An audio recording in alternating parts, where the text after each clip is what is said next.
call when the world must come together as one. There are people dying. Oh, when it's time to lend a hand to life, the greatest gift of all.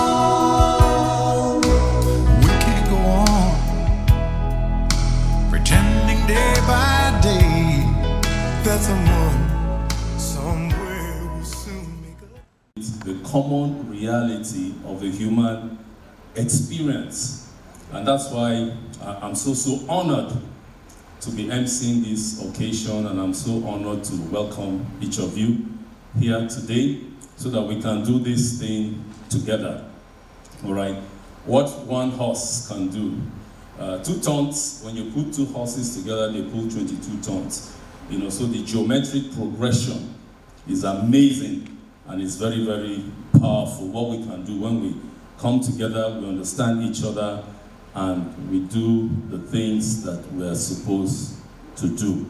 All right, so without much further ado, we're going to stand up to sing the national anthem. It's going to be projected on the screen, and we will do that just to kick off this occasion today.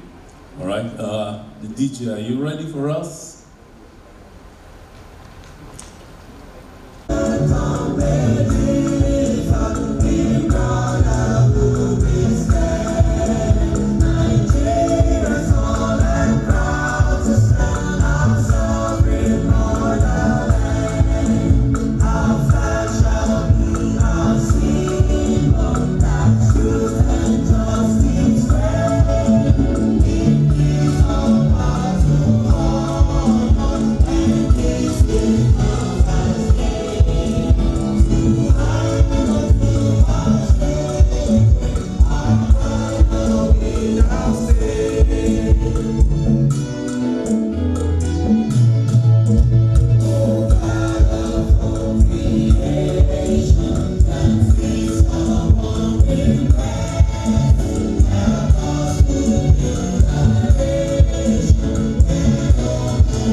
Very welcome. We have our brother Abraham Ishaya in our midst here. We have Honorable Quadri Edu Shakir Kehinde in our midst. It's good to have you. We have Pastor Fred Adetiba. All right, good to have you here with us. We have Chukuma Ephraim Ekemwa in our midst. Okay, good to have you here. We have Chief MBC Okeke. It's good to have you here. We have Dr. Henry Deben. All right. We have Chinyere Asika in our midst. It's good to have you. We have our brother Tochukwu Ifemene. He's here in our midst. Please, I'm from the Middle Belt, so if I am not pronouncing some of those names properly, please forgive me. We have our brother Abdurrahman Musa Ododo in our midst. We have our brother Ashinze Onero in our midst. These are the names I have so far. I'm sure other names will be given to me in due course. All right, so you're very, very welcome once again.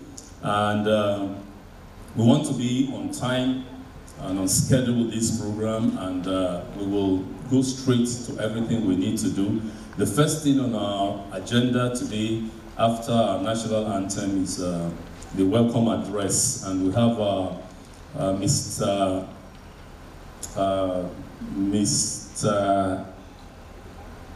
Tochukwu Ifemene to give us that welcome address. Please, let's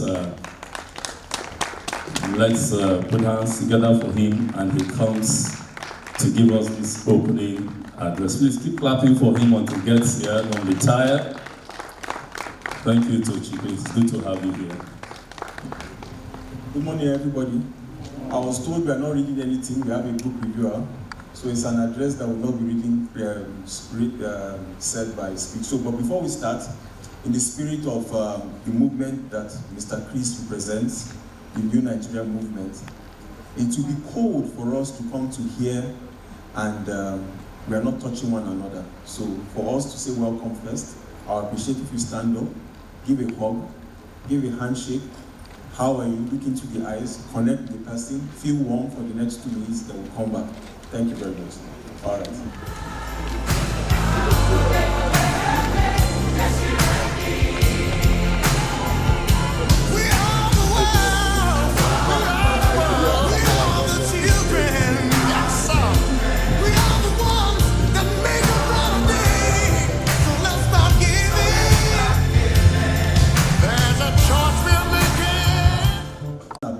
That secret was that from get-go, even from when I knew him over 6-7 years ago, he has actually built whatever he has been building around a group of persons. It's never about Mr. Nwani. It's never about what he's doing. And for me, that's the most brilliant thing.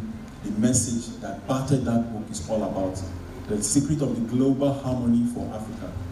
Unfolding a mystery, it's actually a potential that we are unveiling today. So we were speaking early this morning with some of us, and we knew that today is a very, very significant day in history.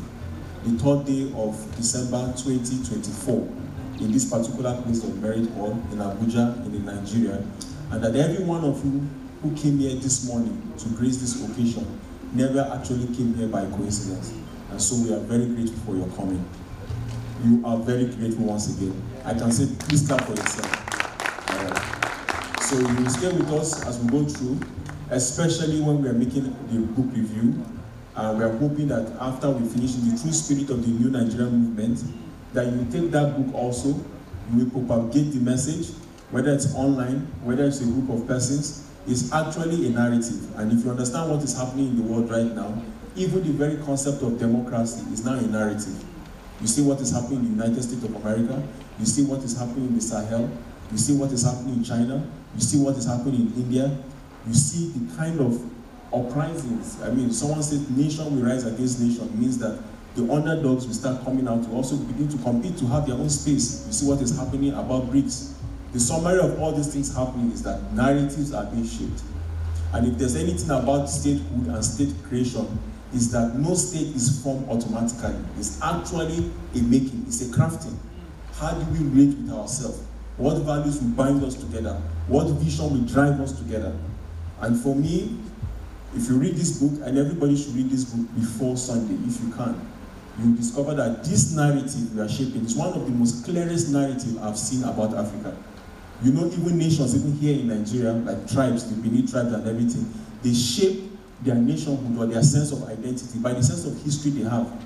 You see it sometimes in their stories, you see it sometimes in their proverbs, you see it in their cultures, you see it in their mannerisms, and you see over time, regardless of your education, regardless of your exposure, that will determine your own self-identity or those group of people's self-identity. We believe that the black race is not a coincidence.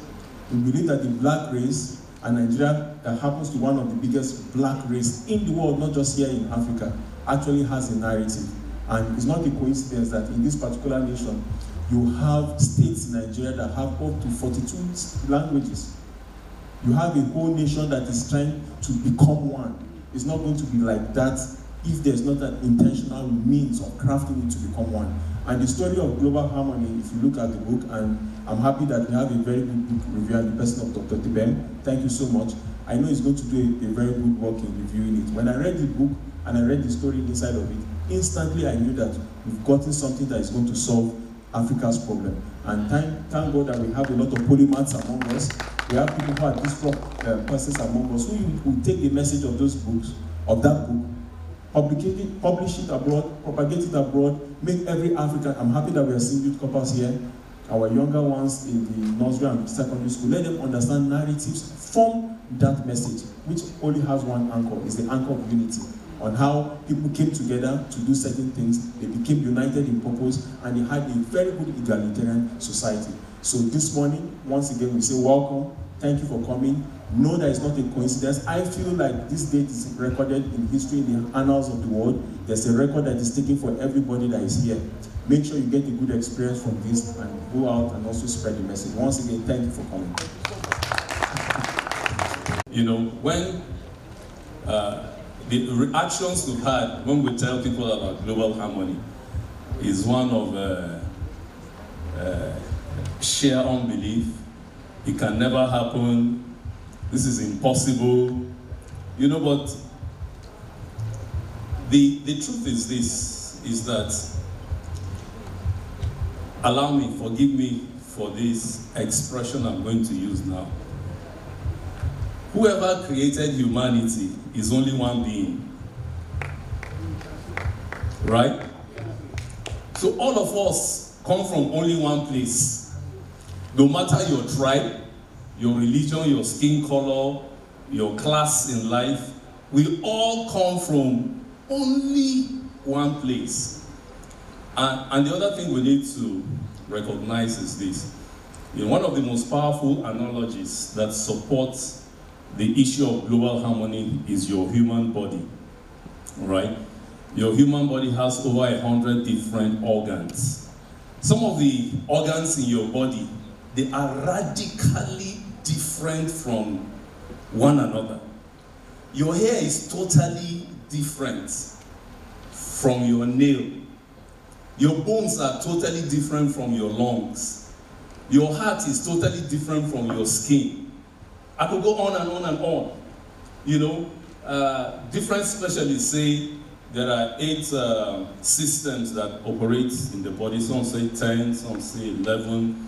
The nervous system, the skeletal system, reproduction system, but whichever class you belong to. The amazing thing is that all of these over 100 different organs and 8 different systems operate in pure synergy. Pure synergy that is so amazing, so spectacular, so incredible, you know, and that's why we have the boldness to stand for and declare global harmony. It is inevitable. It is totally inevitable. No matter what's going on in the world today, it's totally inevitable. Thank you to Chiku for that address once more. Thank you. I have some names here. The person who wrote these names, I beg forgive me. I will pronounce the names the way they appear here, okay? We have Dr. Samuel Down Auta Kielshik, DG Plateau Business School, CEO Mind Power Restoration Network, and CEO 3SL 300 Security Limited. You're welcome. Where are you? Okay. Then we have Mrs. Gloria Lemmy Johnson, CEO Asaba Business School, CEO Zoza at 45 Limited. All right, you're most welcome in our midst. We have Mrs. Miriam Odoma, Mrs. Maimuna Ajose, I think, and Mrs. Sophia Al-Hassan and Danusa. Please, let's put our hands together for all of them. All right, is Aliyu here? Aliyu. Okay, looks like Aliyu is not here. Aliyu, I'm sure many of us know about him. He's an amazing young man who has these spoken words that he speaks, you know, that are very, very powerful and resounding. I guess he's on his way, and when he comes here, we'll give him an opportunity to declare some spoken words about Africa. All right? We also have a special music presentation, but I do not see that person here. Bullets, I don't think she's here, so later on when she arrives, we'll get her to give us her special music presentation. All right, so we'll go straight to one of the key items of this program today, which is the book review. And we have an amazing man. Huh? No, the book review first. Yeah. Yes.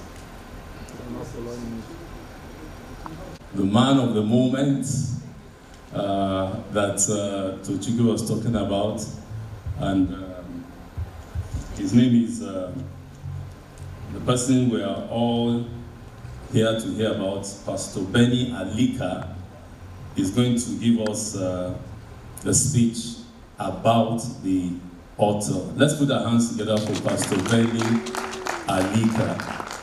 Please give it up until he gets here.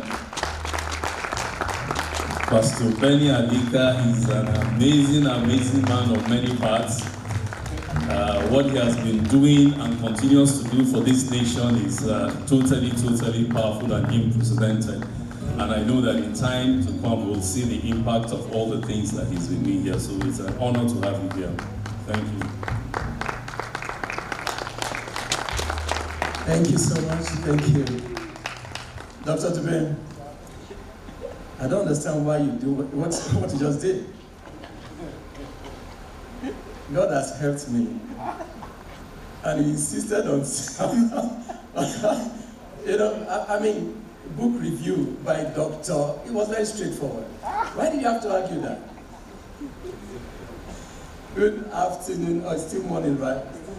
Good morning, everyone.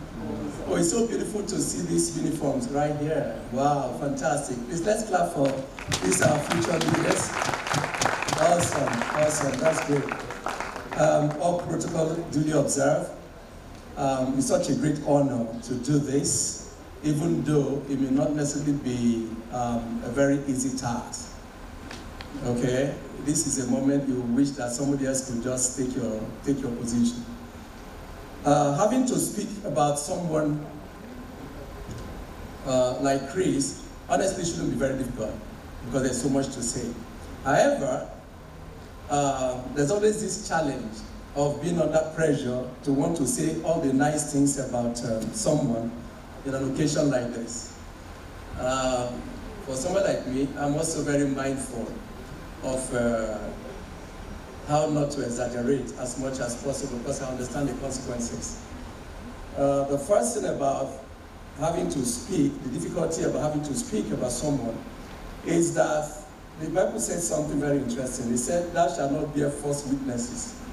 So I don't intend to bear false witness. And the second thing is that if you want to do justice to someone, especially when you are asked to pour encomium or speak about great things about this person or bear witness about who this person is that you must be honest about it. You must be genuine. And it must flow from the place of deep personal convictions. Otherwise, you'll be doing a great disservice. Life is purely spiritual.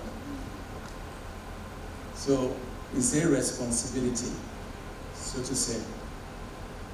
And I will also make this point that it's not so much about what I will say about him that will matter so much, because Chris is already who he is.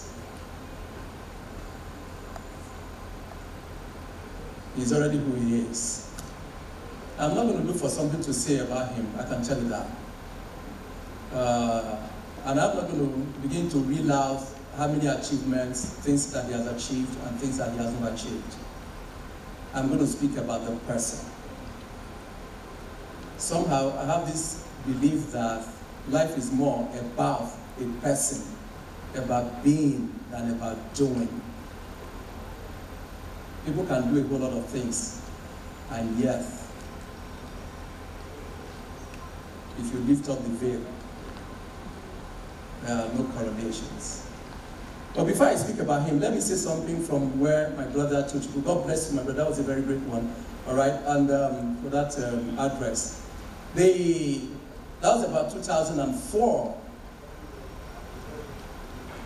I came to realize something, and that is the significance about this day and this book launch.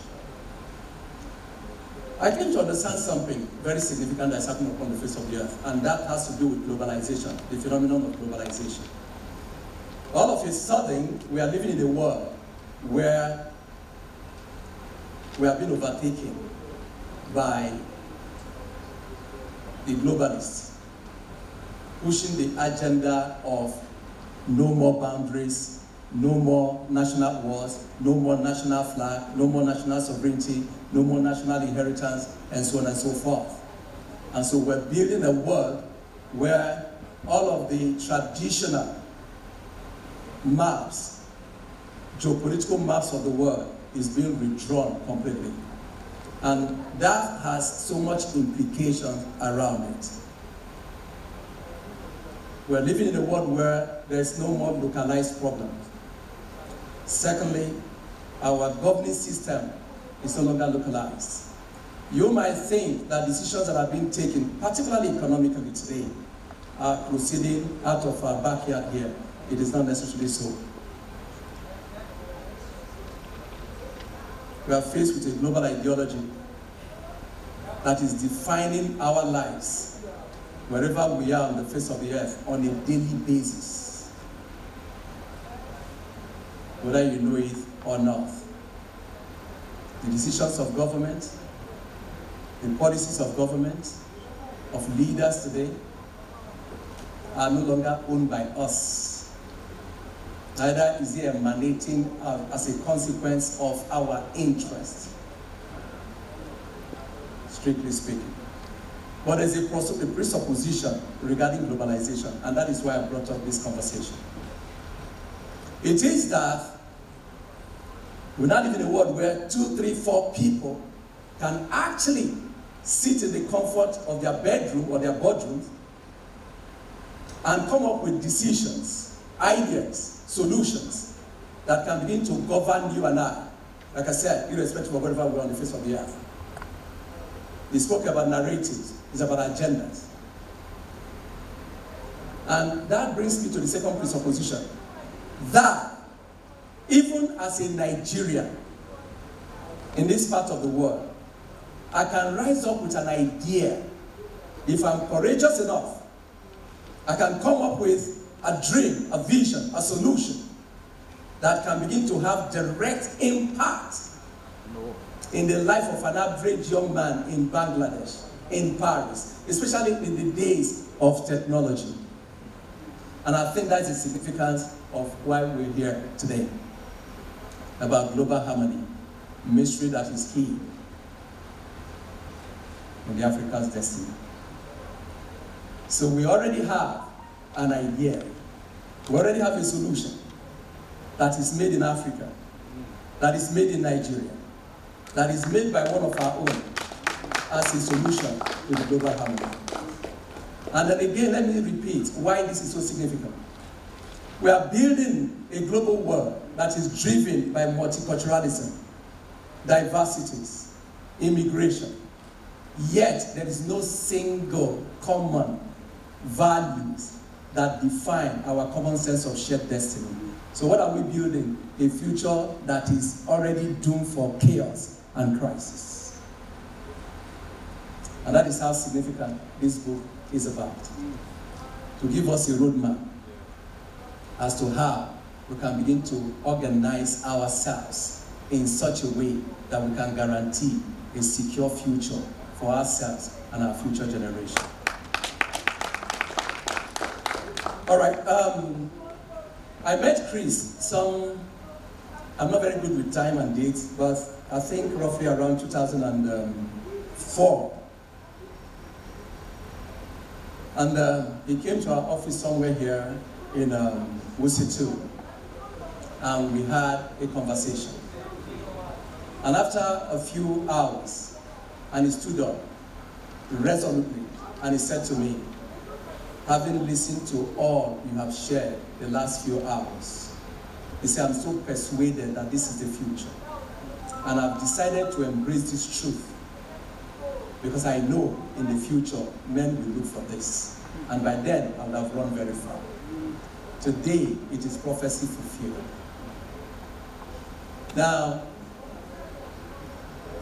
we were together for about 3 to 4 years. And ever since then, we have not been too far from each other. We are united by a common purpose. One of the things I will say about this young man is this, and I think every other thing flows from there. And that is one with an uncommon sense of self-identity. If there is anything you will observe, you will see about Chris, is about a young man with a sense of destiny. It is very clear.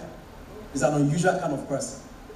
And we're talking about this kind of trait in an environment where identity is the most lacking thing in our environment. If there's any problem we have as Africans, it's a problem of self-identity. It marks him out.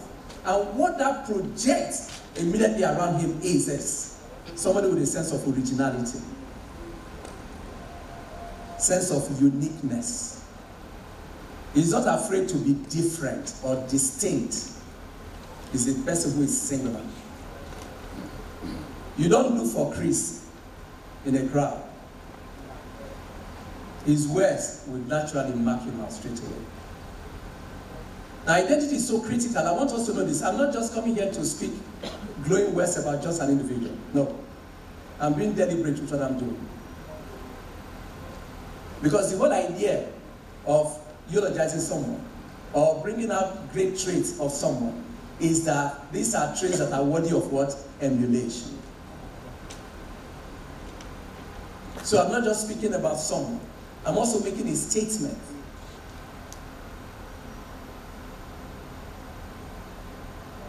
One of the greatest challenges we face today is people are so afraid to be different. People are afraid to hold their position, to think uniquely, to think distantly, to be who they are. But that is not this person. And I can tell you something. Until we come to that place of self-realization, we can never be able to define our meaning and our significance on the face of the earth. Nobody will hear you by merely answering somebody else's name. It's not possible. Everything he does flows from just this one thing. Somebody who is secure in himself, self-identity. And the second thing I will say about him, flowing from the encounter I had with him, is that this is somebody who has this uncanny sense of far-sightedness. You know, in our world of today where people think so temporarily, so transiently, you see a man who thinks so far ahead. He said, I know that in years to come, people will seek after this, and I'm going to run with it from this day forward. He's not thinking of immediate survival. No. That's a man who is far-sighted, and that's a man to follow.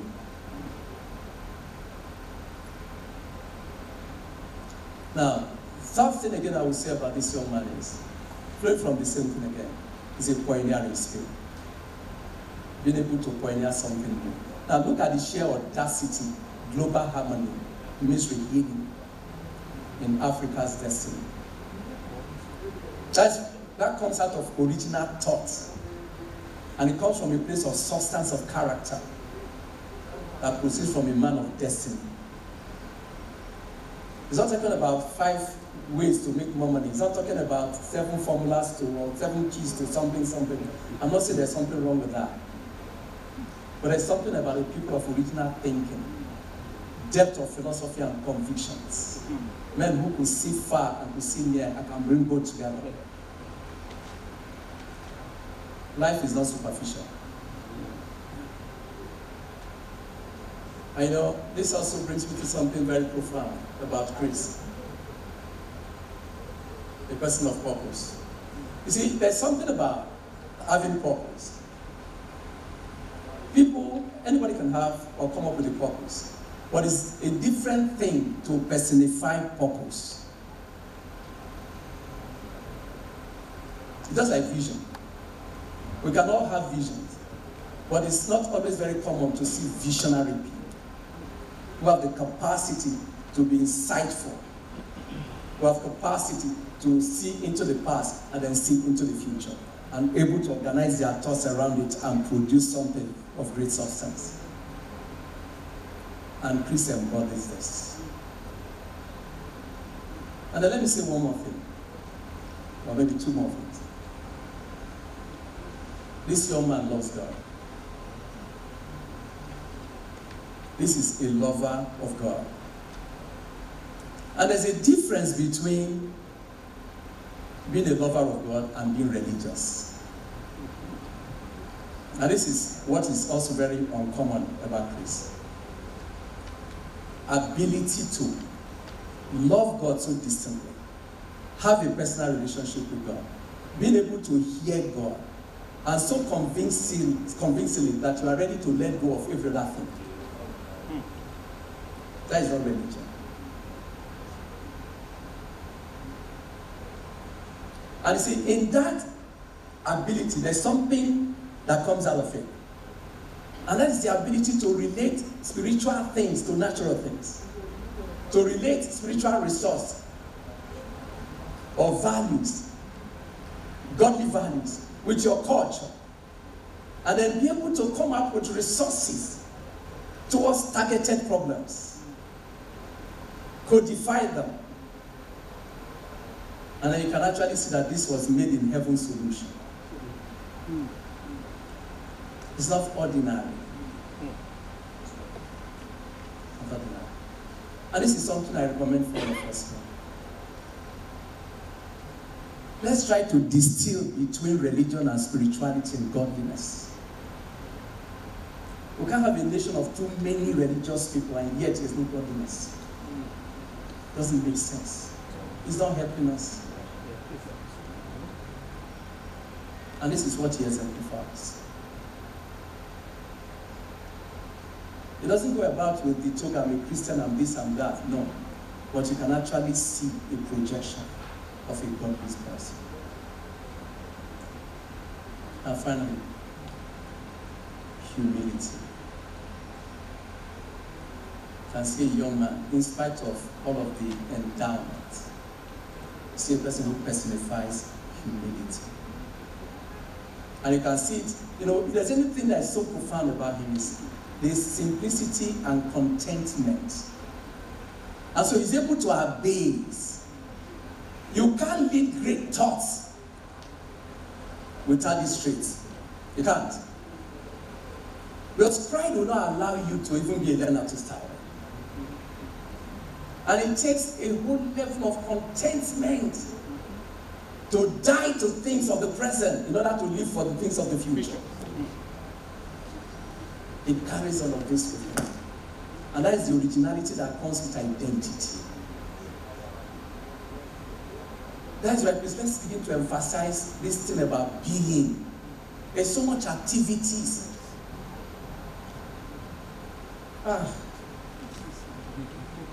Finally,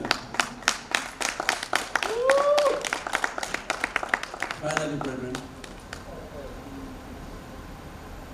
being able to exemplify what you believe in.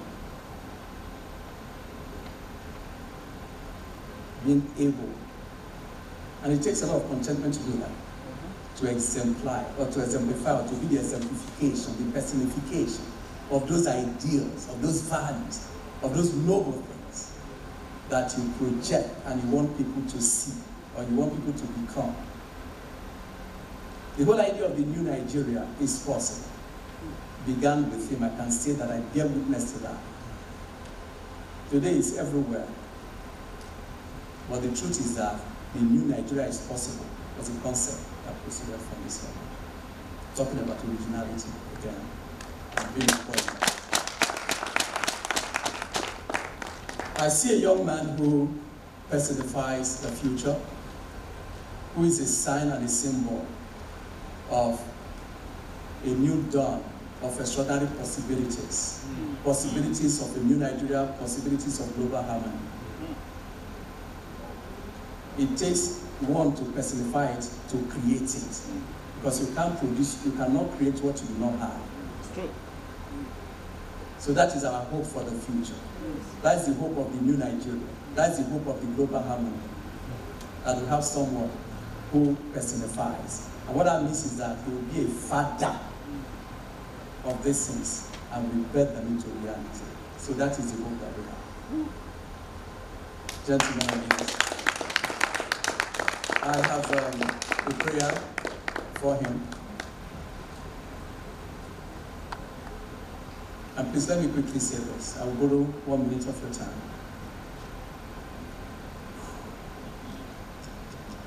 You know, for me, this is a fulfillment of purpose. Somebody asked me, what have you achieved? I said, you do not know. I will proudly say here that Chris is a son in the real sense of it.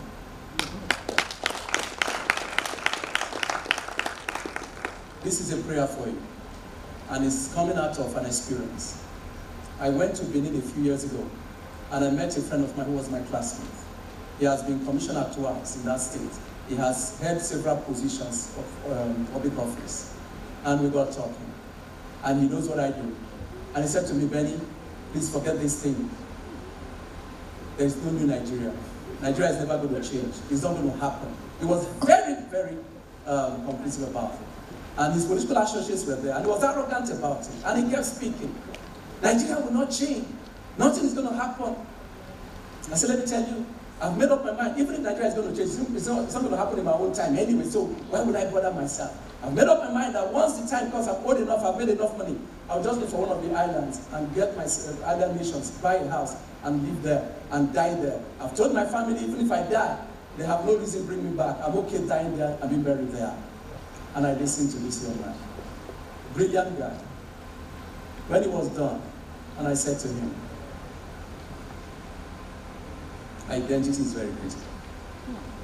Please, you must specify what you believe in. And I looked at him and I said, I said, Mary, I am grateful to God that He didn't give me the same opportunity that He gave you. Possibly I would have been thinking the same way you are thinking. Anybody get that? In Nigeria today, you are thanking God that you are not a commissioner. You're not all of that.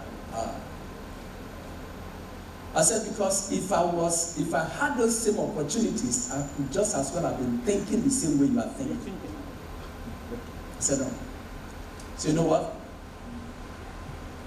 Now he said another thing. He said, I said, I'm not an idealist, I'm a pragmatist. And he said he would cry. And I said to him, Henry, I said, I'm grateful to God that now I understand more of my identity. I'm an idealist, I'm not a pragmatist. I said, you know why? I said, because it takes idealists, thinkers, to birth nations, not pragmatists. If there was no Martin Luther, there may never have been an Obama as the President of the United States of America. I said, I don't have to see the consequences, the fruit of my labor, for me to be motivated to do what I'm doing. Fathers, what do? Fathers plant seeds for the children to harvest of the trees in the future. I said, it's okay for me to believe in what I believe in, and to dream. It is the dream of today that will birth the nation we see. So please, I pray for you, that God will grant you the grace not to be moved by the things that you see outside, but the things that have been planted inside of you. It is not what is outside that is the issue. It is what you are able to birth and bring forth. Look into the future. And I speak the same thing to every one of us here. It's not about today. It is about the future. But the future is what we are birthing this very hour, this very moment. Take it one day at a time. The Lord bless us. Amen. The Lord bless our nation. Amen. The Lord bless especially this my lovely people. Amen. There is future for us. Yes. And that future is in you and I. Yes. God bless you. Something that he said that is also bedrooms and decide the fate of the whole world. They are no better than some of them is the audacity that they have to think they can do the things they are doing. The day you rise up, that drives Chris. And that audacity is in every one of us. The truth is this, hear me. It's incalculable. And I mean that everybody, no matter what your antecedents are, what TV, I see human beings do stuff that are so inside, it's inside of you. honestly. So as we honor and celebrate Chris today for what he's doing, they cannot do. That's true. There's something the knee can do, the lungs cannot do. There's something that hair cannot do. But each of them are equally important. It takes all of us of what we have to do the things that a body can do. So please recognize that, because we are activating it intentionally, because we are sick and tired of a Nigeria that cannot walk. A lifetime. Yes. Nigeria has what it takes to be the greatest. New Nigeria is possible in 2008, and now he's writing global harmony. How about? There's something you have that is powerful, and it must come to the forefront now. I mean it. I'm 63 years old. I'm For those of you who don't know how it means, if a blind man says, let's play the game. We do not have to be in government. That's one of the key things we say in the New Nigeria is Possible. We do not have to be bitter, evil, terrible people. We are Nigerians. Firstly, let's wake up. Let's recognize what we carry on our inside. Introduce a dimension that we don't want, The other thing, I won't see Muslim, you won't see Christian, you won't see Igbo, Hausa, Fulani, Fufude, Jukun, Igbira. Adam is here also.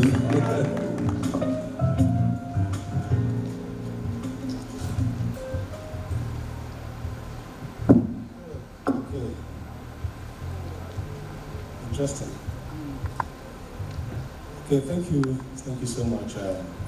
Actually, Pastor Bini, I was enjoying all you were saying and all you said. In fact, I got connected spiritually, emotionally, mentally, and everything, until you got to a point where you started talking about that commission and the state or whatever.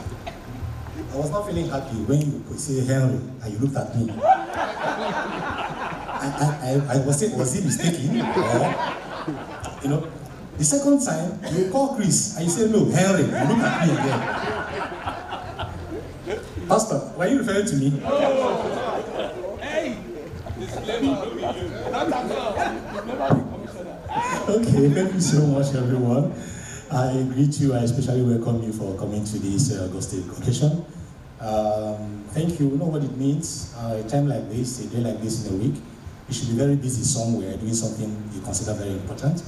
But for you to be here, amidst all, we are not taking it for granted. I welcome all my guests as well that made that time to come. So thank you so much for coming around. I will try to be as brief as possible because we are very conscious of time now to make sure that you get to your workplaces. So I will make sure that I round off in the next 7 hours. What's the problem? Okay, so, I understand. No wahala. So, a bit background about how I came up here. Actually, Chris called me a very close friend. I won't say much about him anymore because Pastor has said a lot. But he called me to ask me to help him to suggest names who could do this book review. And I said, okay, I could do that. He was also looking at some other personalities and so on. So I went into my network, my contact network, and I was busy looking at the big names, collecting all the professors' names I know, and so on and so forth. And he called me again like the next day. He said, you know what? I said, no. He said, please stop looking. I have found one. I said, oh, all great. Well, thank you. So who could that be? He said, it's you. I said, how? When I've gone, he said, no problem. That I was led to know that it's you and you want to do that. And he's someone that I respect his wits, his leading spirit. He's so strong if you know him so well. So I have no reason to doubt him. Immediately, I had to go and start consulting my oracle that they've given me another work. So let's know what to do. And this is how I came up here.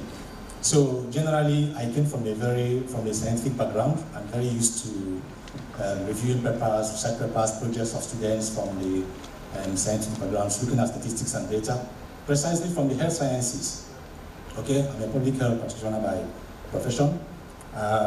So I have been doing all that. This could be the very first time I'm leaving that comfort zone to start looking at a work, with the global, socio-cultural, and historical context. I found this experience the best I could talk about in my whole life. I have never known something like that before. Because when I was in that scientific area, I thought this world is just about sciences. And I discovered there is something much more than sciences. And it is truth and identity. And this gave me that opportunity. So Chris, thank you so much for giving me this idea. I will tell you, the God that led you to call me did very well. Please, I am so, so grateful, and I consider this as an honor, a privilege I will never take for granted. I am so happy for that. Chris, thank you so much for bringing me up here. So I will just go straight to the book review. So let's start with the cover page. When you look at the cover page or the package of the book itself, I believe that it meets what I call the 3 essential elements of African appeal. The 3 essential elements of African appeal, which I call the triple B. BBB. Bold, black, and beautiful. And the great cards. You agree with me? Now, looking at the title, very simple, catchy, bold, and intimidating message. So when you hear something like the global harmony, mystery hidden in African destiny, the first thing that came to my mind when I saw that title was this music by a group in the US, I think USA for Africa or Africa for USA. Yeah, we are the world. And the first statement, the very first singer, the first lyrics that came from that music was, there comes a time when you hear a certain call, when the world must come together as one. That was just the first impression I got from this. So I could tell that this could be about the content around this statement. And this time and this day we are standing here could be part of those days that the call has come up. So it's one of these calls that we are hailing up today. Now, the physical features of the book is written by Chris Nwani. We all know that it's no longer an expo. Published by Dejef's Resources, Ventures and Youth Afrique Leadership Forum, and published in 2024. So it's still very fresh from the oven, not quite long. Very quality print, and I'm proud of the local context for the fact that it's printed in Nigeria. Gone are the days when you want to look something too big and go outside outside Nigeria or foreign countries in order to give the impression of quality. No, when you handle the book and see it, you will discover that there's quality in Nigeria. So I'm proud and I'm happy that you brought out the good content in Nigeria. It is about 345 pages as the core content, and the margins are well spaced. Text there is in the standard font size for easy read and flow, quite well made, and it's about 10 chapters. 10 chapters in the book, 34 pages, as an average of 34 pages each. It's actually between the range of 28 and 40, for all the pages. Now, let me look at about the book. About the book is from the reader's perspective. I'm sure the author will soon, say he's from his own perspective. Now, I will pick from my script because in interest of time to make sure that I manage my time very well. Now, Global Harmony is a fictional, true life story of how several generations in African history from a little community called Ewu community, passing through many ordeals, transcend through the past, the present, and into the future toward achieving the mystery hidden in African destiny. The book transcends through 4 generations in that community into the present day. I classified it in the genre of fictional true life story because it's actually based on a true life story of the main characters up to the 3rd generation, whose characters the author had the opportunity to have interacted with before their death. May their souls rest in peace. This was then combined with the author's inspirations that make up missing pieces in the history, his experiences in the current generation, and his amazing inspirations and revelations about the ultimate human civilization in the future. Global Harmony reflects some deep cultural and traditional rights in this community located somewhere in the south part of Nigeria. The story is a general reflection of the African connection to their culture with deep spirituality. This is the reason you cannot separate tradition and spirituality in the original African culture. This concept is explained in the book. The cultural reflection of the story, though pinned to the traditional setting of a true community in the southern part of Nigeria, reflects the core cultural settings in many Black African nations I remember there's a word called Ubuntu. Have you heard of Ubuntu? Yes. It's a very common African traditional, strong African traditional structure and lifestyle. And we're made to learn or know that it came up, practiced by the ancient Africans in the southern part of Africa.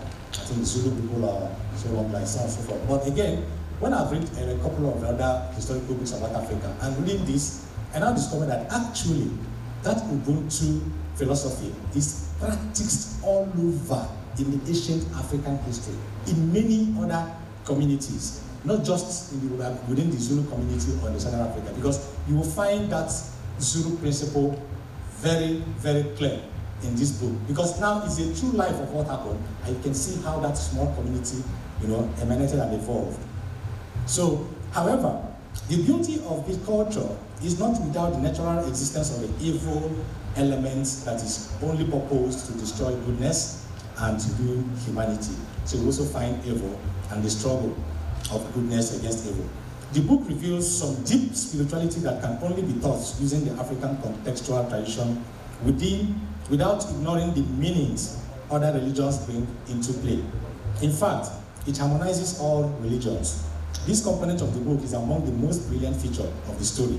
It reveals the battle between man and his God, and that the will of God is often not the will of man.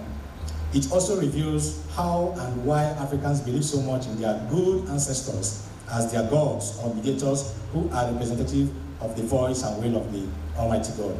The creativity in the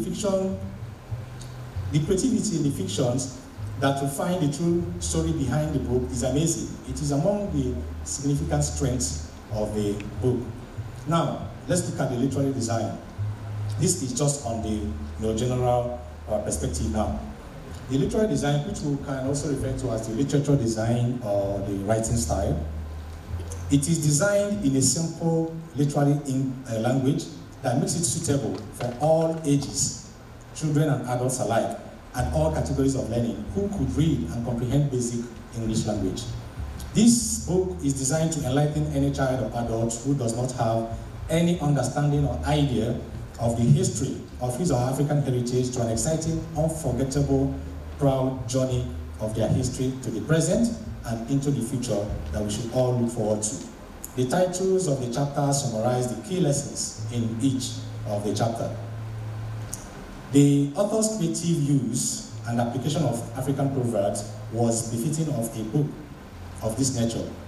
He provides explanations to them in a way that brings an African child and even adults closer to home and makes a foreigner appreciate the richness of the African idiomatic and proverbial expressions as the salt of our language.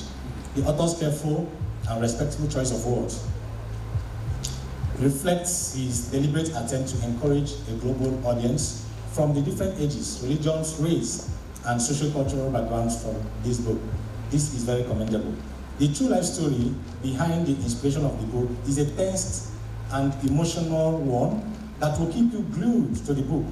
The reality of the events of the stories becomes more real with the photos of the main characters in the book as shown at the end of the book. By the time you see, he also presented the photos of the main characters, whom the author was connected to before their death and was able to document the events that inspired the inspiration of this book, there. The areas of difference, what I call the areas of difference, because it's a very objective review. Like Pastor Benny said, you don't always want to look at the strength as if you want to over-exaggerate the whole thing. You also find a place I call the area of difference, not really that it is weakness or anything, but a place I think that probably I could do things differently if I were there, or I think that would add to the strength of the book. The first one was that the book was focused on the broader visionary path to solving the world's problem through inherent African solutions. This is apt. However, I would use another chapter to break down the solutions to the level of individual African citizens in being part of the solutions, so everybody could directly know exactly what to do and how to be part of these solutions, and not leaving it for leaders, elites, them versus me. It has to be me. However, the good work he did there was that the author designed it in such a way that practical individual solutions can be easily extracted from the content.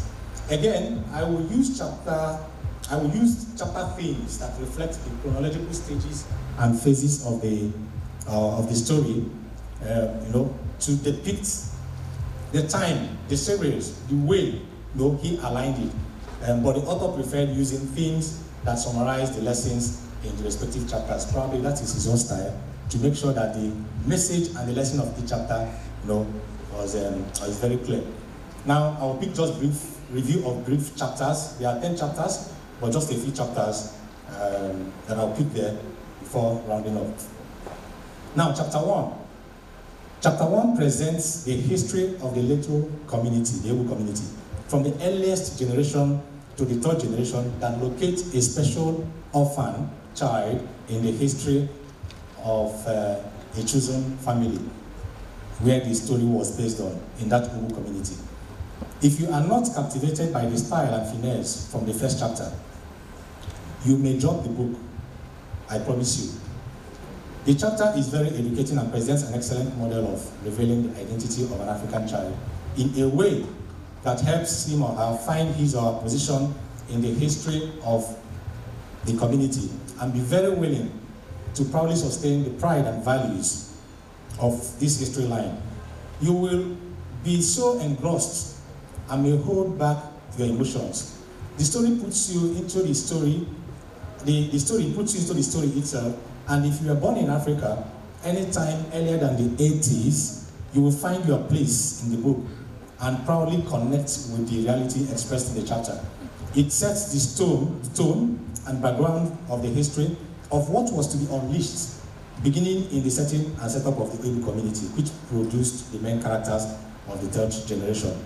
The chapter paints a typical African community setting and values that we share in common as Africans, and how cultural heritage is handed over from one generation to the other. This makes a perfect read for all Africans, including older children. If you have never read a book as an African in your life, try this book. And if you read the first chapter, if you don't get what I'm saying, don't read any further. The literary style in the beginning is unique, creative, and was tactfully designed to soak you into the story. The book that you are reading, you feel that you are part of it, you are inside there, playing. You watch football, right? You watch football, okay, for those of us that watch football, there is a way tension will catch you. The football will enter body, you could score goal from their seats, you could nod. You think you're in the field. That's how the book, and that's how I was captivated when I was reading it. So I learned that the best way to educate a young mind is through storytelling, by embedding this truth in stories. This is what the chapter 1 offers at the beginning. Chapter 2 presents how the orphan child is traditionally nurtured and prepared by another family for the assignment as a future king against many challenges and ordeal and fears. This chapter depicts nurturing, kind of typical nurturing values in the typical African culture. It presents the emphasis and values that Africans place on the preparation of the next generation for the task ahead of them. I recall a scene where the king admonishes and pleads with Ikoku, the foster father of the orphan, to give up his trade merchandise, which could have been a family business and inheritance, just to give adequate attention to training that orphan child in preparing him for the kingship task ahead. That will tell you how much Africans value their culture and their values those days. That someone could drop his business to make sure that an orphan, a child, was given the right attention to becoming a king in that community. The author diligently and tactfully depicted all phases of African cultural and family values placed in nurturing, not training, nurturing this time, of the younger ones in many phases of life, including male values such as cooking, relationships, medicine, and complex values such as spirituality, leadership, and handling challenges. The book reflects on many of these without necessarily focusing on the teaching itself, but deeply engrossed in the suspense of the storyline. As a foreigner, you can tell about original African culture without setting a foot in the African soil. As an African child, you can understand your place in African history and be prepared for the African destiny in the world without necessarily belonging in the past. The book is a preservation and storage documentary of the African cultural heritage. which you can find from the south or southeastern part of Nigeria. And its processes of how it metamorphosized into the current civilization in the very captivating literary story style that will appeal your curiosity of any curiosity of a younger generation faster than imagined. In chapter 3, it presents how the orphan child moves to the king's palace for final training and preparation for the main challenges ahead. In chapter 4, the orphan is introduced to the city life and is presented to the community as the king to be during a famous community festival. Here, this chapter depicts that there is nothing so powerful and important as understanding and being closely connected with your purpose in life, and be strongly connected with the power and forces behind your purpose. This is the true definition of success. The real difference between two people could be weighed against their knowledge of their respective identities and their expressions with their purpose in mind. Chapter 4 was a serious test of faith for the orphan. For the orphan in the city, which he found entirely strange but attractive lifestyle that could either distract him or strengthen him towards his purpose. The author's finesse in navigating through the details of these tests and outcome in this orphan's exploits were remarkable and delightful. Chapter 5, the orphan's destiny for kingship was troubled, and this chapter presents the outcome of the long-awaited wish of the ancestors and gods of that community. So in this chapter, you'll find out if the orphan finally became a king or not. Then I move to chapter 9 to close up there.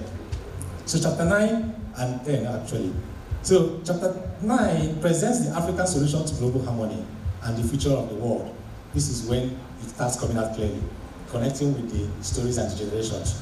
So the chapter describes the prospects and future of connecting young Africans to the revelations of Morgo. Morgo, in this chapter, was the key character in the 4th generation in that book. The African solutions to the global harmony was provided based on the revelations received by Morgo. How the new Africa will become the custodian and model of the future human civilization that will heal and rule the world through organic solutions and not by oppression. The solutions narrated in this chapter is something I believe that the leadership of African Union and nations should adopt if there is any serious political will to restore the respect for Africa and set her up for her destiny according to the author's revelation. As usual, the author uses creative literary style here to produce enlightening presentations and conversations. The emphasis on the African solutions here deliberately stressed and expressed a few conversations that re-emphasized on the principles of this solution in different ways and contexts for in-depth appreciation of the reader. Now, the chapter 10 ends by putting all the lessons from the previous chapters together, which includes the lessons and inspirations from the history of African heritage as narrated, across the 4 generations from the small community of Abu. The author stressed the failure of man's intelligence.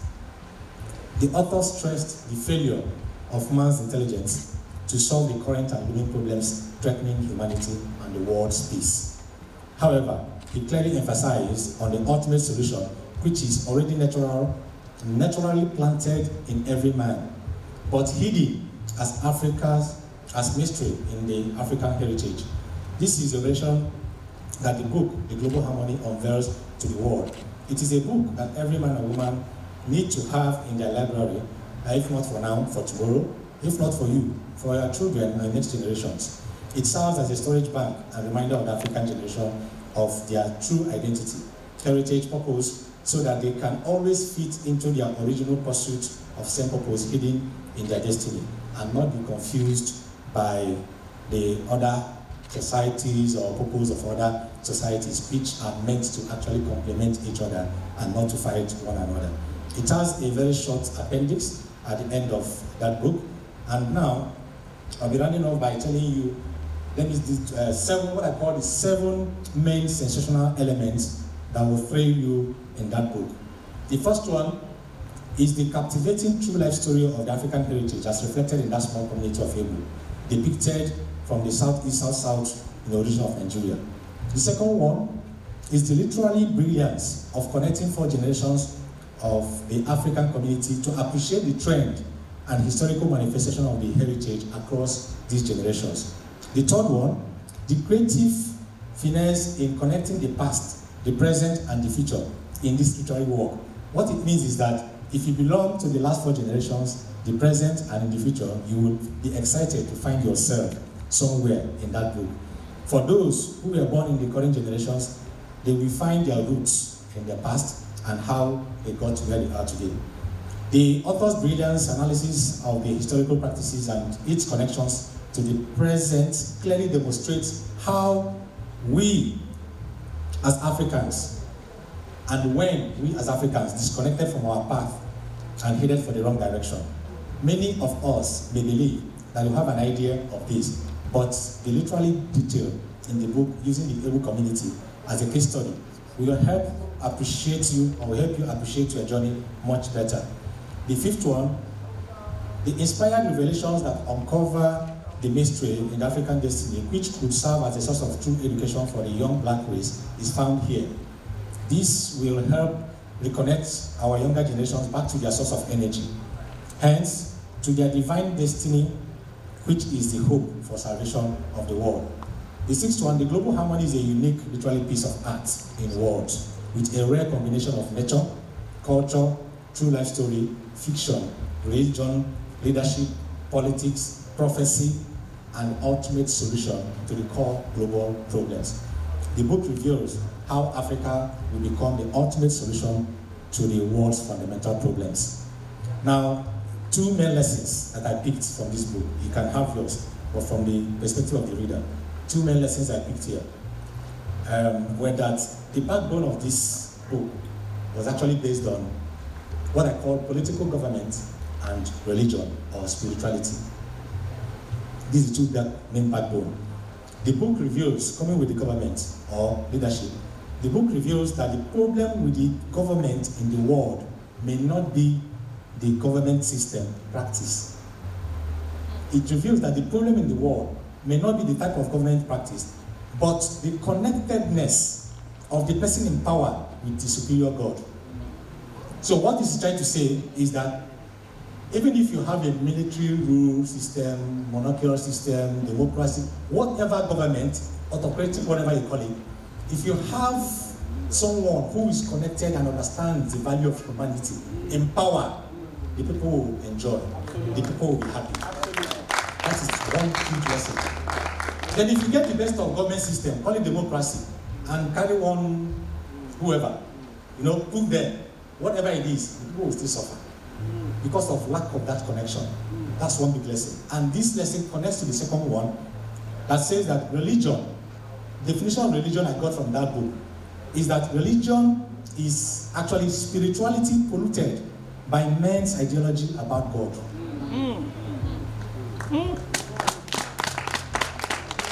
And this actually splits spirituality into different divisions of knowledge of God, because man has not been able to have a direct personal experience with God. And I say here, I am bold to say this: if God is love, then love is love. It has no color, it has no race, it has no tribe, it has nothing.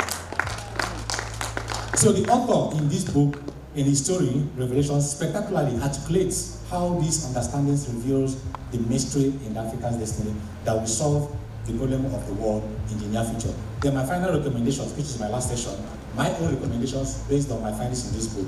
First, I believe strongly that the impact of this book should be maximized if produced in a movie series by a seasoned movie producer of international standard for the world to appreciate the African history and responsibility to the world. Each chapter is capable of producing 1 or more episodes. Secondly, this is an excellent piece to form the basis of literature as a subject in the African education system. The book will form a strong material for empowering the younger generations towards fulfilling this destiny called Africa. It is in this book I understand that Africa is actually a destiny. You might call it whatever you want, but that's what I could pick from there. The third one, the book should help the world to see that Africans are not enemies, but great assets that cannot be ruled out for global sanity. Africa is not just about mineral resources, but has something that the mind has never conceived yet. Something much more powerful than the mineral resources to be unleashed. 4, this is not a book for business or to earn money or to pursue fame, which I am very sure that the author is not interested in. But it's a missionary book. As I speak today, the mission of this book is being fulfilled today as we are all seated. The author, I know, is not interested in fame and riches, but in the accomplishment of what he carries. I overheard him sometime. He was speaking with a friend on phone, but I was there. I've never mentioned this to him before. He was telling the friend, I wouldn't know the question that the friend picked up, but he was telling the friend, responding, that even if a copy of this book was not sold, but the people are connected with the message and the inspiration in the book, that he is fulfilled. A very strong one, I heard him. But today, let me say to you, Chris, I understand when he wrote the first book, The New Nigeria is Possible, and I met him, because I met him in this journey. He wasn't my friend from anywhere, not an alumni or, no. It's the same, also I was also called the way he was called. Yeah, and not to cry so much about it, but actually I left the US government to serve this purpose. That was when I was called and I had to leave. And in the process I met Chris. And when he told me about the book, New Nigeria is Possible, and he was working so hard, he said he was led not to sell, but to give it out. It's a task that he had to give out. And this guy didn't sell not even one copy. And he gave all out completely without anything. And it comes to this time again, he has this work done. But I'll say to him, I wouldn't know what the Spirit is telling you, but obey and follow. But what I want to say is that your purpose about this book does not end in this hall. You have to take it beyond this place, which is about my 5th or next recommendation. It has to be unveiled in African countries, in many other African countries. Find a way, letting them connect with this. And we don't need too much crowd. We need just a drop. Let it be dropping like that. By the time the raw power who is moving this whole thing and who understands that Africa is a destiny, whenever that time will click, you will know how much you have done. And many of us who have been in this race would appreciate the work that we have done. And before you do that, you also need the resources. It's very, very hard. I don't know how it was before, but this time it's becoming hard to ask someone that you have a vision to give you money to support you. And the person will look at you, you have a vision with the three pass. What kind of vision is that? It's very, very hard to get that. So please, it's not just here. Know that you have more to do ahead of time. And that's, I mentioned in my 5th one, as the book should be formally presented to many African countries as one nation of people with purpose. And every African meant to understand this mission. We believe that it should not end in Nigeria, but beyond the shores of Nigeria. The conference in the book, there's a conference that he mentioned in the book when you read it. The conference in the book should be the type that the African Union and all leaders of African nations should genuinely, with all sincerity, seek to conduct without any local or global political influence. And ordinary Africans should be empowered to lead this process, not just left in the hands of the political elite. Here, at this point, ladies and gentlemen, I have to say thank you so much for listening. Thank you for your time, and God bless you for coming.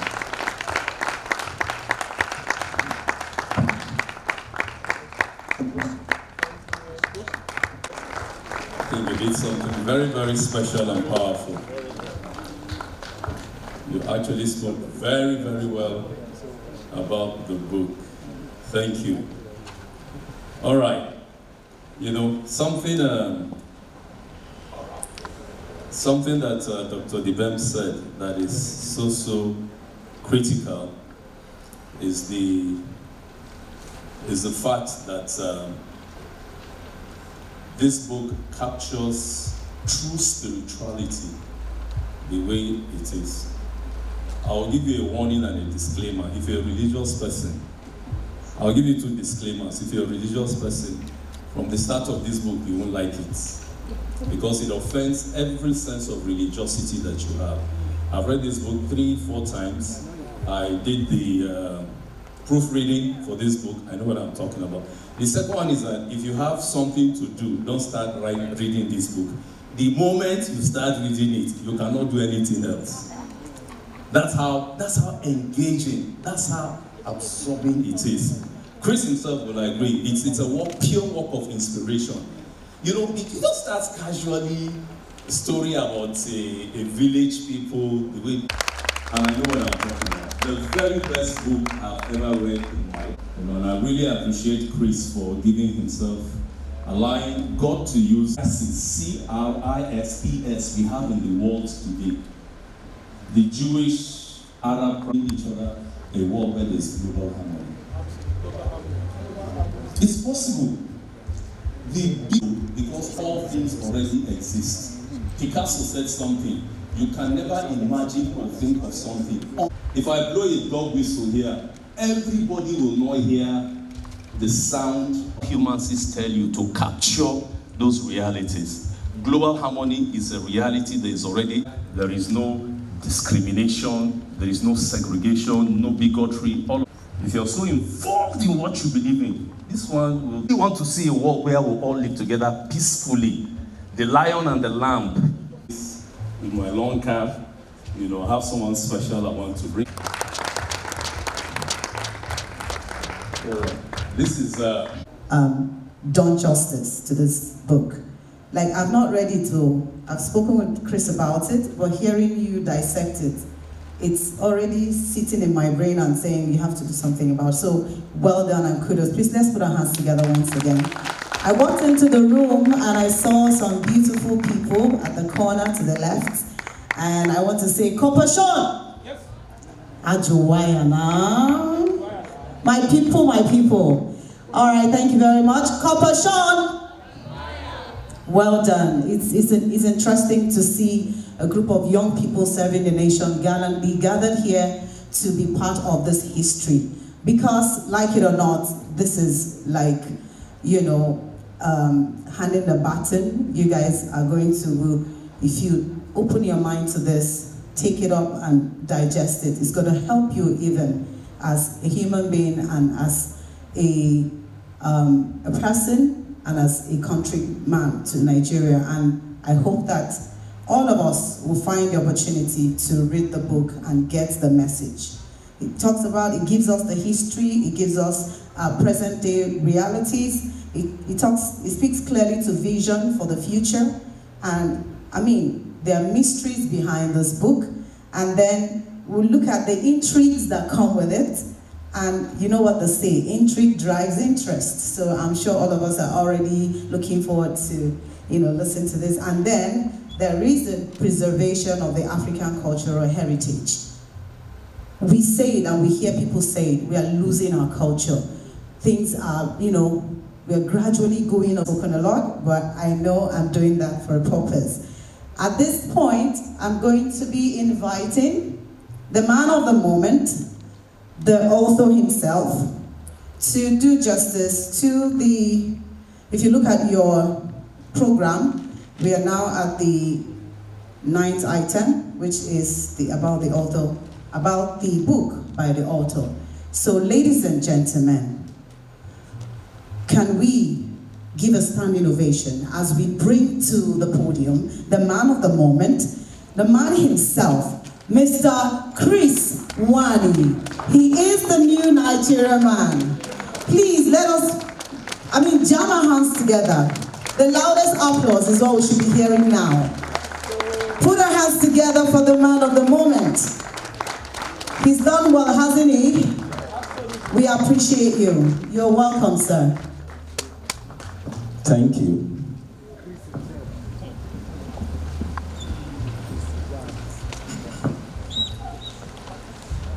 Good day, ladies and gentlemen. I want to thank everyone who has taken this time to be here today to honor this event. This means a lot to me. And I want to thank God for what God has done all these years, leaving a blueprint of inspiration, and had chosen someone like me to blueprint some of the things that are about to come. I see it as a privilege,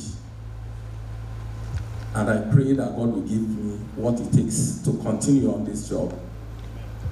But looking at the faces that are here today, who have been by my side, who have believed in me before seeing the spectacular, I know that it's just the beginning. And together we're going to roll, we're going to move. One thing is very clear, that we were born to represent God on the earth. Anything outside that has no meaning. If you have so much money, you have the best building, or you drive the best car, and you do not know God, knowing God is understanding the reason why you are here. Because we are not human beings for just being a human being. We are here because God sent us. It's an errand. And if at the end of the day, you have a father, earthly mom, who said, go to so place and do something for me, but you go to do another thing, do you think you have pleased your father or mother? And you know that there won't be a cordial relationship between you and that such of your parents. So the bottom line, like I can tell anybody here, is understanding why you are here. And you are not here for yourself, you are here for others. The reason God created you is for others. If not, He wouldn't have created you at all. Whatever you have is you already, and you cannot give yourself. You can only give yourself to others. It's on this platform that whatever you want to achieve, or you've been mandated by nature to provide to humanity, we begin to unveil. And I want to say welcome. Talking about the book Global Harmony, it's taken me a long time to write. Not because it would have been a difficult thing. No, but when you want to direct humanity on the way to go, it goes beyond your personal thinking or what you feel is right. Because we all came from the same source, but we are created differently. And if you don't lay hold of that source that brought all of us together, you may not be able to know how to relate, what to say, and how to get the minds of other people. That's why when we talk about God here, we're not talking religion. It's a necessity, it's a breath of life. If it is not there, go and find it. Because that is the importance of what life is all about. Any other thing outside of that may not make any meaning. And I want to say that whatever people have said here today, or whatever we're saying about global harmony, it's not by my strength. I didn't do it by my strength because I have no intelligence to bring about global harmony.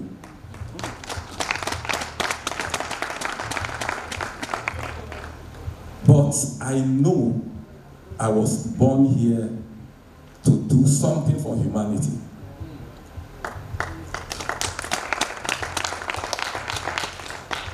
It doesn't come with ease. It comes with a lot of challenges.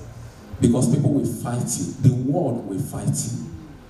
The world is saying, don't be good to people. The world is saying, people have offended you. Then you have to show them you are someone. That's what the world is saying. In all of that, it has not built something meaningful that we can all hold on to, that will give us happiness, lasting happiness, contentment. And what I know, my mentor, Pastor Benny used to say always, you cannot be doing the same thing and expect a change. If you want things to change, then you have to do things differently. These are the things I took into cognizance I allow them to sink into me and realize that for you to produce something new, you must not be thinking the same way. So there's nothing you cannot achieve, especially when it is decent, when it is good, and when it is godly. Pursue it with all your life. Every one of us has a vision, one way or the other. But we are limited by our environment, by the things we see. Then the book Global Harmony, what is it? Why did I decide to do a book such as this? I was tired of the fact that they said I'm a black man and I'm inferior and I cannot do certain things. And I look at myself, I realize that no, I have substance inside of me.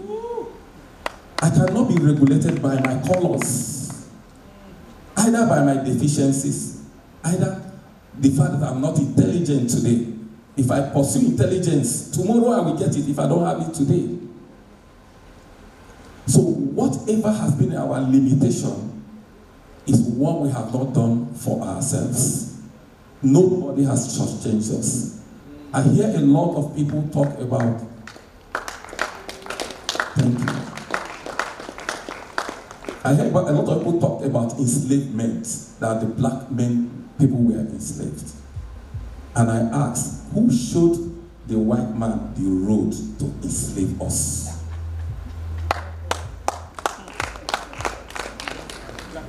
It's our brothers. Because they couldn't see beyond what they could eat and what they could gain, which are temporal. And I feel that there's no way God would have created a black man and made him inferior. But we've eaten so much of the news, stories told about us by others, and we've not been able to write our own story. That was what motivated me to stand up to say, let me write about the African story. And I knew I wouldn't be able to do that without going to who created the African people, who created the African continent. Because I am just, how many years am I? So if I have to go back to history, I know that for some of us who are Christians, when Genesis was written, he said, in the beginning. Somebody wrote that. He wasn't there in the beginning, but he opened his eyes and there were sights.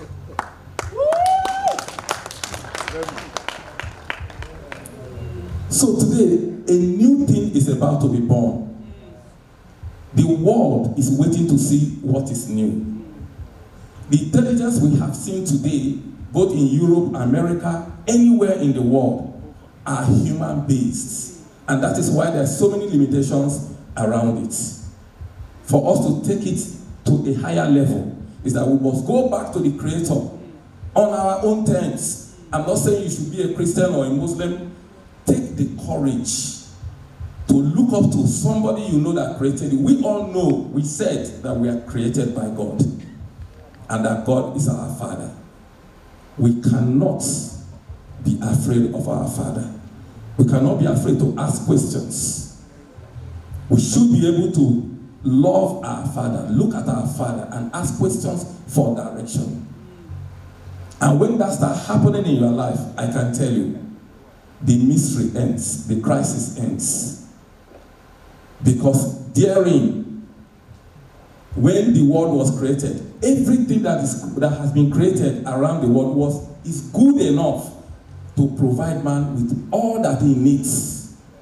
There shouldn't be a lack of anything if only man would function like their creator, who gave all for man to live. But man is doing the opposite. Man is taking all for him to be superior. That is a crisis that is going on in the world. And I realize that our fathers in the African context at that time was the life they lived. Nobody go to bed with empty stomach because someone is there to provide something that will make him not to eat before going to bed. That was who we were until this heritage was taken from us. Again, one of the reasons why I decided to put it down in writing is because they keep saying there's a loss of African heritage. We lost our heritage. And I've been asking to know what is this heritage so we can find it. There's no need complaining when you can get back what was lost. What is this African heritage that we cannot find and then get back? And I realized that the African heritage has always been with us, only that we ignored it. Africans are known for character. Africans are known for family. Africans are known for spirituality. But something came, a wave came that painted a beautiful picture, and we left our path, followed another road. Then we've been walking on that road, and we're hoping to get us, what do you call it? I won't call it salvation. We're going to get success from whom we are not. It's just like a fish, bringing out a fish from the water and put it on another ground. It can never survive. So outside who we are as Africans, if we do not go inwards to identify who we truly are, and then walk from that place and that point of identity, we may never get the development we want to see. So today, global harmony has become one of the things, a guiding light for every African to realize who he is. When you read the book, it's going to tell you about who you are. You have no doubt anymore about who you are. And I'm sure that many people who will go through this book will begin to see the ripple effects in their actions, in their behaviors, in the way things begin to run. Because this is the time for Africa, and we cannot change it. Let us rise, let us take it. Global harmony is what the African has to give back to the world. Thank you.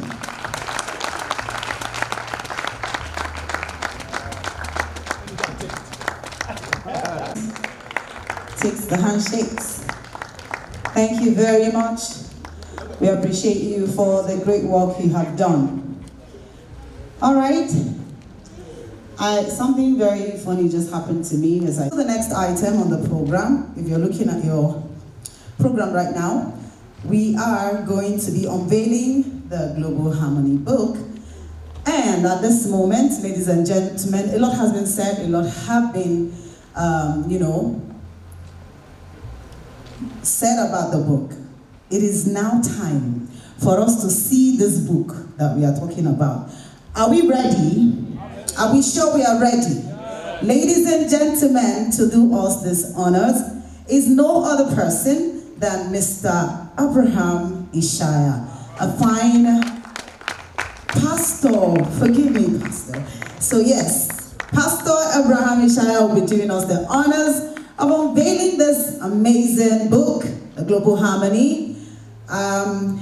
Of course, you can see he's a fine gentleman. Pastor, like you call him, he appears to be so. You're welcome, sir. All right. Chris, please come forward too. Thank you. Oh, yeah? Okay, please come. Please, the leader of NYC, like 2 people can join us too.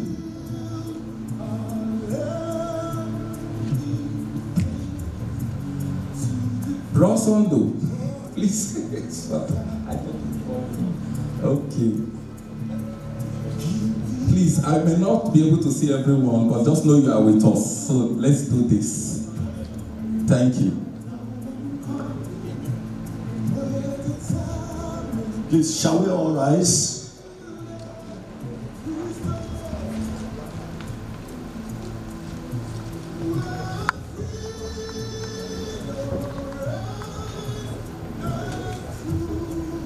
Let's honor the King of Kings.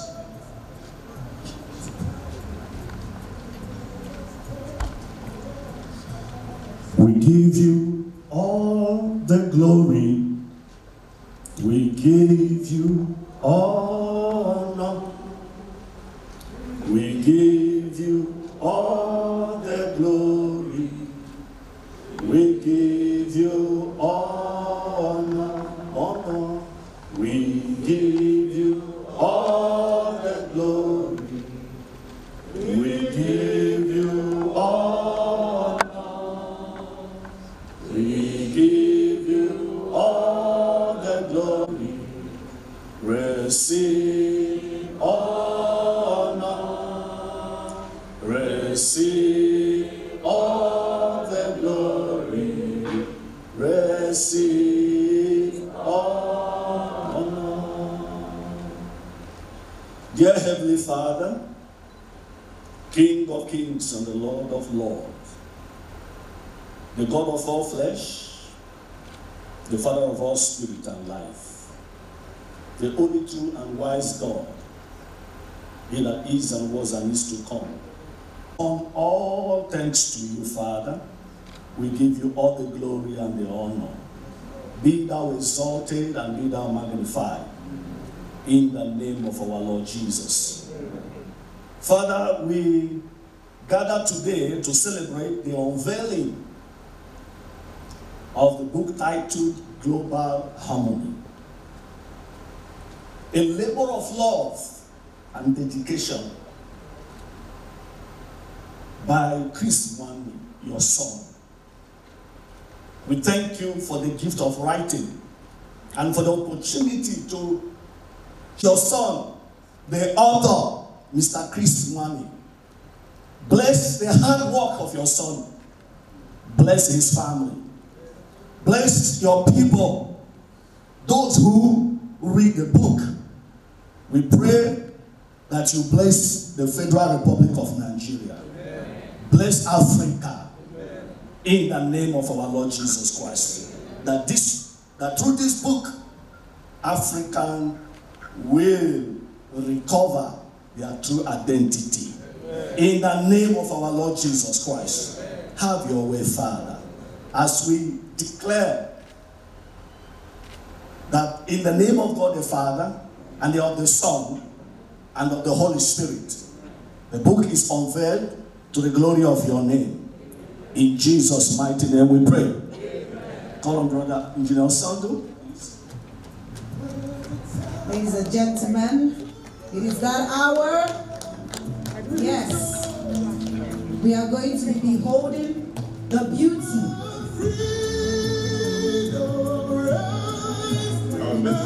Go ahead, we are waiting. I stand on existing protocol.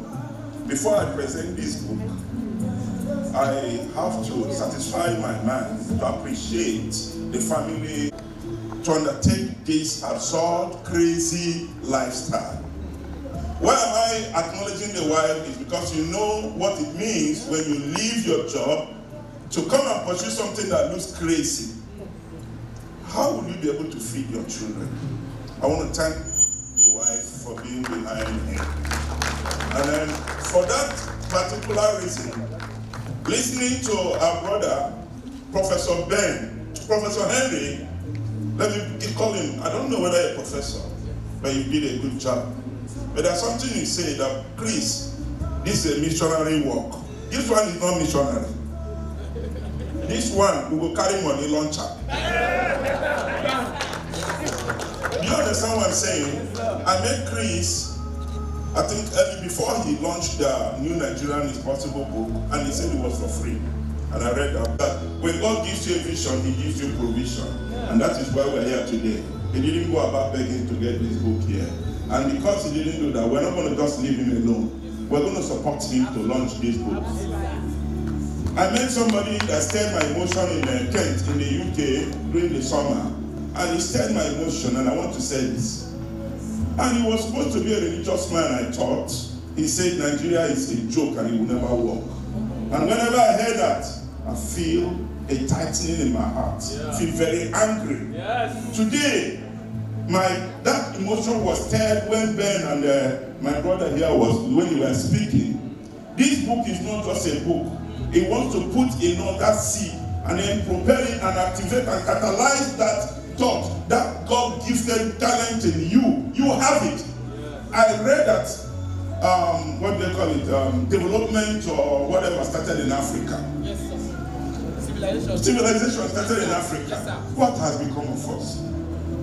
When Ben was speaking and he said about the identification, self-identification, it sank very well. I challenged that man in Kent. I said, I thought you as a religious man. For you to have made this kind of comments, you lost it. You lost it. Nigeria will work. And I told him Nigeria will work because I am a Nigerian and I know what I carry. And if you know what you carry, Nigeria will work. It's because of us and people like that. When we refuse to produce what we have, that Nigeria gets stunted. I challenged him and said, my late father taught me a hymn. That hymn, the title is Passing Like the Morning Star. He said, you shall be remembered by what you do. I told him, I looked at him, you're a salary earner. Nobody ever remembers a salary earner. You are in the UK, enjoying salary, feeling that that's all about life. And I know some of us here, you think it's a miracle for you to get a visa and travel. It's not a miracle, it's slavery. Can I tell you, it's slavery? It's slavery. They have no time, no leisure, no life, no family, nothing. But Africa, we have family. We have communion. We enjoy ourselves. I can walk into somebody's house on Sunday afternoon and eat a plate of rice without calling him that I was coming. You can't do it anywhere in the world. When I'm paying, I go to my friend and tell him I need something. He affords me whatever he can. You can't do it anywhere. We have a culture. And today we are coming back to that culture. Please don't pray to Japan. Nothing there to Japan for. These people know what they are doing. They will keep you perpetually working for 30 years. You are living on mortgage, house on mortgage, car on mortgage, everything on mortgage, no life, nothing. Let our eyes be open today. Thank you, Mr. Chris, for bringing us back to our roots. We are the cradle of civilization, and we must be proud about it. Therefore, I present this book to you today and to everybody in Africa, in Nigeria, and in the world. I'm going to launch it with a sum of 500,000 naira cash. I'm going to do a transfer here right now. 500 for 5 books. I'm going to take 5 to send out. And I want to challenge you. Don't leave this place without taking this book for a fee. If you have 5,000, the book is beautiful. Pay 5,000, take it. If nobody can buy, please buy for coppers, buy for anyone. Coppers, you have money. If it is big brother Africa now, he will bring money again. Bring down your money. Yeah. Something greater than big brother is here. So, I don't know how to do this. So how do I just call it in? All right. I mean, we cut. Isn't this amazing? Let us put our hands together. Appreciate this beautiful work of art. Thank you, sir. Thank you, sir. Yes, and from here on, we are moving. We are moving. Who is next to take the mic? Thank you very much. Thank you. We are all we have. We will defend our land. That's the spirit.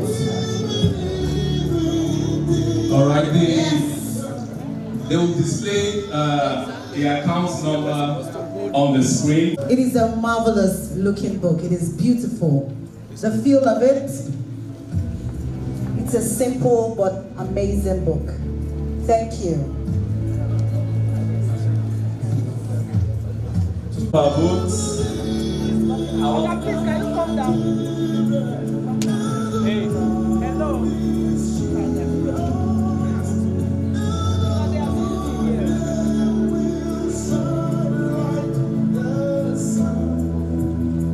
Yes, this is us affirming and saying that we are ready. We are a people called by purpose, by a God who loves his own, and that we're making the commitment to discover who we are as a people. We are making this discovery, and we are saying that we believe that if we put our hearts to it, we shall achieve global harmony. Yes. Do we say yes to that? Yes. Thank you, ladies and gentlemen. Do we have our photographers? Do we have what we want? Thank you. We are unstoppable. That's right. We know this truth now, and we go all out to make global harmony a common human phenomenon. Yes.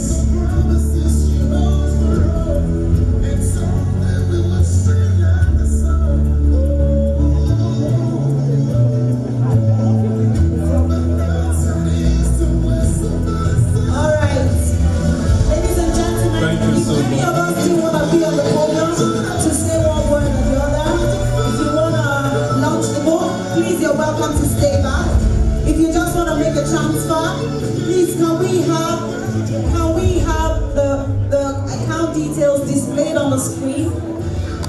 Is I really appreciate the fact that he's very passionate about what he's doing, and for him to stand, to use his unique talent to spread love, spread peace and harmony. So I really want to thank you, Chris, for this. So on behalf of the Creative Industry Professionals Association of Nigeria, I launched this book in my own way. I have his account number, I'll send it. Thank you. Thank you so very much, ma'am. Let's put our hands together for her. Let's appreciate her. Yes. Thank you. Life happened. I couldn't connect with him again. So a few months ago, I was with my boss here, Honorable Kenny, and we're talking. He was with somebody, he was calling, he had an international call. I was just looking at him.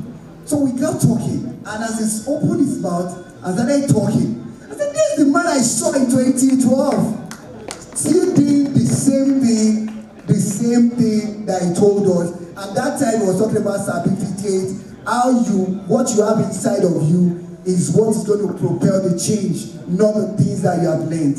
And that was in 2012. And this 2024, we met on the stage of impartation, of creating influence again. That time special is an evidence that whatsoever he's saying today is going to happen. And it's the reality that will happen to us. Thank you so much. And thank you, Mr. Chris. And we are about to do great things together. Thank you so much. I hope we are still happy concerning this global harmony. There couldn't have been any better time for this book to be launched. It is the God's appointed time.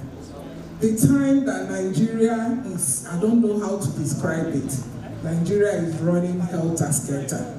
And one thing we don't know that this book has brought out to us, no tribe can do it alone. Whether you are Igbo, whether you are Hausa, whether you are Yoruba, whether you are a Christian, whether you are a Muslim, whether you are a pagan, it is time for us to come together and make peace and achieve this global harmony. Thank you on behalf of my two lovely children, Chimamanda and Hero. I'll launch a book with 100,000. Thank you very much, ma'am. Started with us. So incidentally, and it's happening, I said I will not miss it. If you know about the bamboo tree, by the time you plant it, for 4 years it doesn't sprout. But the 5th year, it goes 80 feet. That's the bamboo tree. Our lives are like that. Your lives will be like that. You start something, it looks like you're not doing anything. It looks like you're just wasting your time. But when the appointed time comes, God will lift you up. And I want to just support this. I'm a civil servant. I'll just support with 100,000. Thank you very much. Thank you so much, Stanley. All right, where is Stella? Stella is somewhere behind. And we. Good afternoon, everyone. I'm really blessed to be here, to be honest. I try to be here with every power within me. Well, somehow, God made it possible. It's a great time to have this book out, to be honest. I think we're at a time where a lot of us are asking a lot of questions. We are Yes, I think that's the word, about what tomorrow will bring, what the next 5 years, 10 years. However, I think we should be thankful that we have one another. We should be thankful that we have life today. Worry not about tomorrow. Live today and in the moment. I'm grateful for this book. I thank God for my uncle. I call him Uncle Chris. And he's been an inspiration to me, to be honest. I love his mindset, his positivity. It's actually very motivating. And I hope, I think I'll bring it to an end here. I'm launching this book with what I've already transferred. Thank you. Thank you so much. Thank you so much, Princess Stella. We appreciate you. I'm sure what correctly. Don't bother so much about tomorrow. Nobody's actually promised tomorrow you have. So let us encourage our brother because we are here for him. And let us tell. This is Patrick, he's Chris's cousin. He has something today. All of us know the effort, the pain, the sacrifice he has. Well, this is something beautiful coming from the Nigeria to Africa, from the African continent to the world.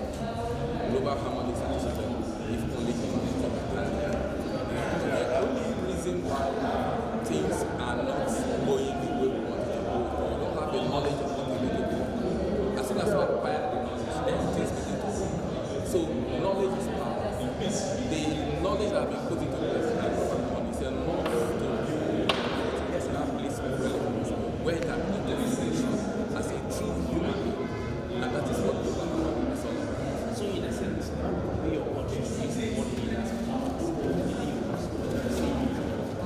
Yeah, what I will tell them is that whatever position you acquire today or you are in today can only be as relevant as how important it is and how much value is added to other people. If it is not value added, then there is no position. That position is worthless. And we want to when humanity must be able to live a better life than what we see. The youth, what your father cannot do yesterday, you can accomplish it.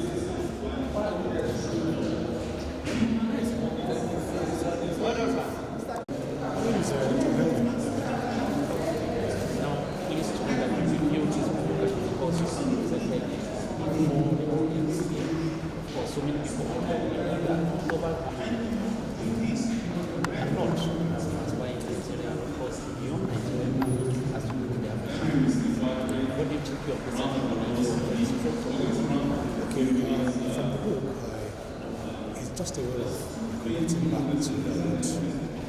One book is not always about because your root is what connects you to so, in most cases, what the book was to try to connect Africans to their roots. Very beautiful, person and working root that I'm proud of to know that I belong to this kind of country. That today, that's like as if it's almost extinct. So, it's something of pride that everyone, adults, children, adults, age, everyone to find that such heritage and get somewhere in a very fantastic, attractive tourist style. The way it's written is a particular story, it puts in history from a local community and transcends over 4 generations into the future where the African destination is. So the message there is that the something that and I'm just going to give gifts to you. Get up to 15, 16 years. I will come back to you. This is a gift because I know that everything that you need to know regards the roots, the African history, their black culture is not telling them. So it's a very strange. Try to connect to roots. If you understand your black culture, you understand your African history and heritage, I'm so proud of you. You won't be inferior to anyone being in a rush to be someone else that you want. No matter how long they might seem in the stream, they will never be a fish. Definitely they will be connected back to the land where he is the king of joy. And that's my message to everyone. Thank you so much for having me. Thank you. My name is Honorable Patrick.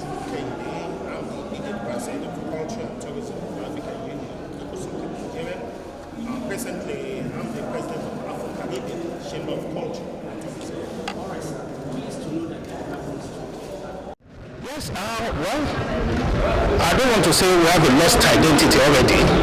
But anything that is lost can still be regained, can still be found back. As a result of this, I will say that every countries of the world need harmony. We choose harmony, and then let us discard war. Let us push war away.